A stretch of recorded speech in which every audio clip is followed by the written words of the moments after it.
మీద కూర్చోండి. అందరూ కూడా మీ దగ్గర ఉన్న కలశంలో నీటిని హోమగుండం చుట్టూ నింపండి.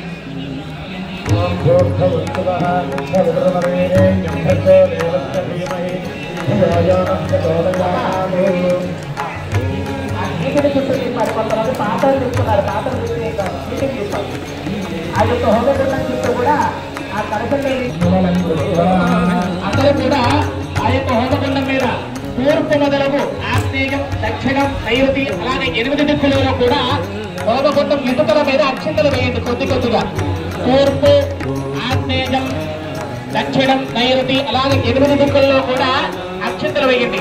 ఓం అగ్నయే నమః, ఓం హతాశనే నమః, ఓం దేవముఖాయ నమః, ఓం వైశ్వానరాయ నమః. మరలా ఇంకొకసారి హోమగుండం చుట్టూ నీళ్ళు తిప్పండి. అది పేరు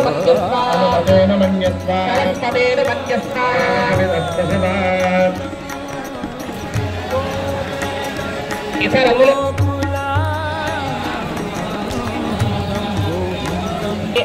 మొదటిగా అందులో అటుకులు వేసుకోండి. ఒక గుప్పెడు అటుకులు వేసుకోండి. ముందుగా ఒక విస్తరాన్ని తీసుకుని ఒక గుప్పెడు అటుకులు వేసుకోండి. అందులో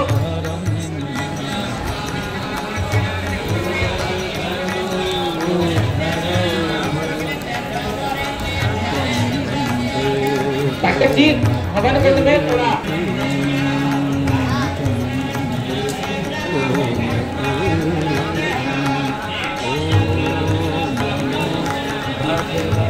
అమ్మా ఆ యొక్క విస్తరాకులో అటుకులు వేసుకున్నారు కదా, ఆ అటుకుల మీద కొద్దిగా నెయ్యిని వేయించుకోండి. पंडित जी यजमानी के पास तो और पोहा का पात्र है, उसमें घी डालना है। शुरू में एक बार घी डालना है, 1-2 ड्रॉप बस, और 2 ड्रॉप घी डालना है। तो यजमानी के पास पोहा का पात्र है।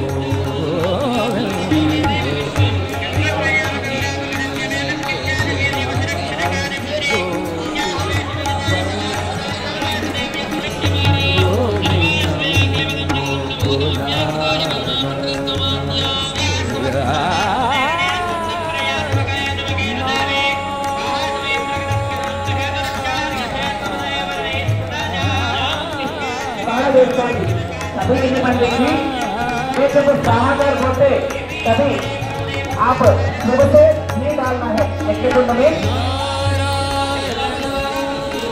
सभी नहीं बनेगी, पात्र जो फ्लोर में नहीं रखना है।